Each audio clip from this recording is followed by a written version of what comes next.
We've all seen the headlines, right? AI is coming for your job. But what's really going on behind the hype? Today, we're going to cut through the noise, look at the actual data, and figure out how artificial intelligence is truly changing the way we work. Okay, let's just get right to it. This is the question on everyone's mind. Are we really heading for some future where robots do everything and, humans are just left behind?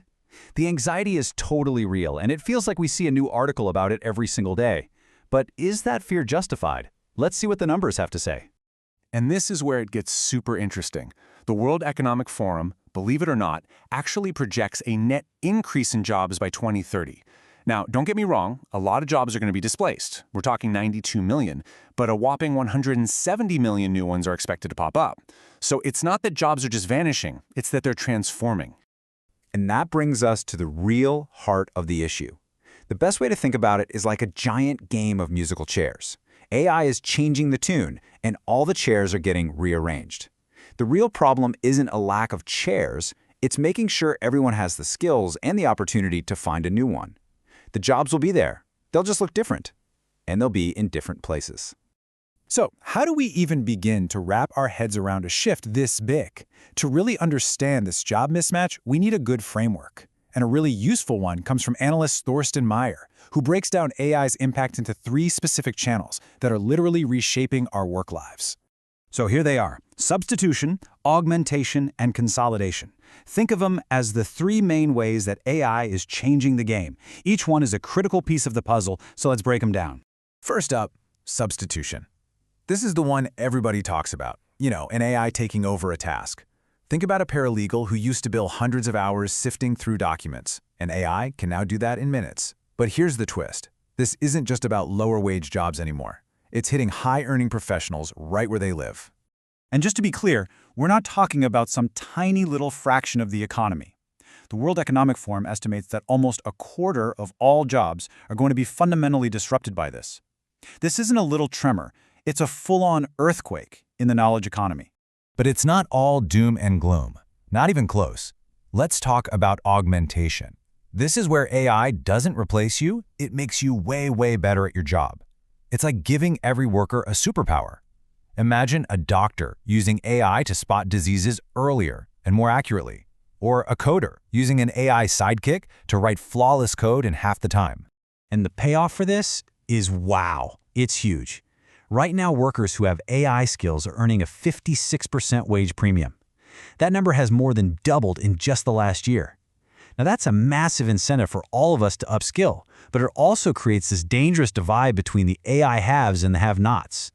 And finally, channel 3 is consolidation. This is a bit more subtle, but it's all about how AI is changing the very shape of our companies. When AI can handle things like scheduling, managing projects, and routing information, well, you just don't need as many layers of middle management. Organizations are getting flatter and a lot more agile.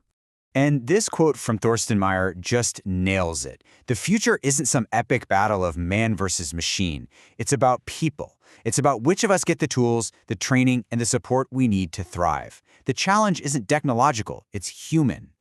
So, okay, AI is making us more productive. Awesome, right? Well, there's a twist, a big one. Who's actually pocketing the rewards from all this newfound efficiency? This brings us to what's called the distribution dilemma, and it might be the single biggest economic challenge of our time. Yeah, take a look at this chart. This is pretty sobering. Even before this whole generative AI explosion, the slice of the economic pie going to actual workers was shrinking. In 2019, it hit its lowest point since the 1940s. Now AI is set to pour gasoline on that fire. So, where's all that value going? If it's not going into worker paychecks, where is it? Well, it's flowing to the people and companies who own the capital, the AI models, the giant server farms, the massive data sets. And that's where things get really dangerous. The risk isn't that the economy will stop working. The risk is that we build an economy that's wildly productive and profitable for a few, but politically and socially explosive for everyone else. An economy that just isn't sustainable. All right, so if the old playbook is out the window, what do? We can't just cross our fingers and hope for the best. We have to start getting serious about designing a whole new economic architecture, one that's built for the age of AI from the ground up. So, the source material lays out a framework with 4 key pillars. We have to rethink income, How do people earn a living? We have to rethink work itself. What does a job even look like? We have to figure out capability. How do we create a system for constant learning? And finally, competition. How do we stop a handful of tech giants from owning the entire future? And let's just put a pin in that capability pillar for a second. The scale of this is just mind-boggling. We're talking about 120 million workers around the world who are going to need significant reskilling just to keep up. That is a colossal undertaking. And this is the part that's truly wild. Look at this gap. You've got 85% of companies saying, yep, we plan to upskill our people. Sounds fantastic. But then you look at the other side, only 4% of workers are actually getting any kind of AI training. There is a massive canyon between intention and reality. So what's the fix? How do we actually bridge that canyon? It's not going to happen by itself. It's going to take concrete action from leaders in both the private and public sectors. The source gives us some pretty clear marching orders. Okay, for business leaders, it's time to get surgical. Stop thinking about broad job titles and start analyzing the actual tasks people do. You've got to build clear pathways to help people move from automated roles to new emerging ones. And you need to be transparent.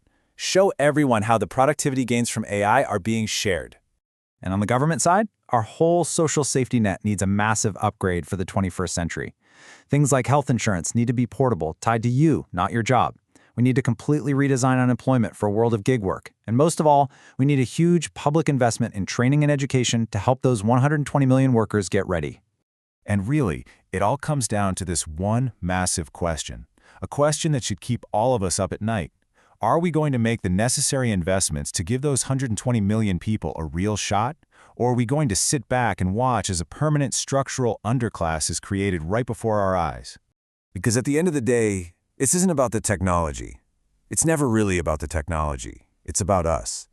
It's about the choices we make, the institutions we build, and the kind of society we actually want to live in. The future isn't written yet. We get to write it.